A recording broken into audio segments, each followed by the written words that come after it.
வார்த்தை லூக்கா நற்செய்தி அதிகாரம் 3 இறைவசனங்கள் 15, 16, 21 மற்றும் 22 முடிய. அக்காலத்தில் மக்கள் மீட்பரை எதிர்பார்த்து கொண்டிருந்தார்கள். ஒருவேளை யோவான் மெசியாவாக இருப்பாரோ என்று எல்லாரும் தங்களுக்குள் எண்ணிக்கொண்டிருந்தார்கள். யோவான் அவர்கள் அனைவரையும் பார்த்து, நான் தண்ணீரால் உங்களுக்கு திருமுழுக்கு கொடுக்கிறேன். ஆனால் என்னை விட வலிமை மிக்க ஒருவர் வருகிறார். அவருடைய மிதியடிவாரை அவிழ்க்க கூட எனக்கு தகுதியில்லை. அவர் தூய ஆவி என்னும் நெருப்பால் உங்களுக்கு திருமுழுக்கு கொடுப்பார்.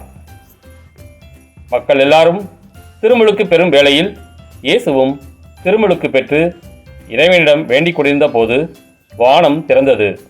தூய ஆவி புறா வடிவில் தோன்றி அவர் மீது இறங்கியது.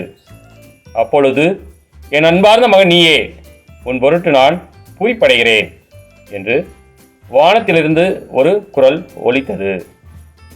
கிறிஸ்துவின் நற்செய்தி.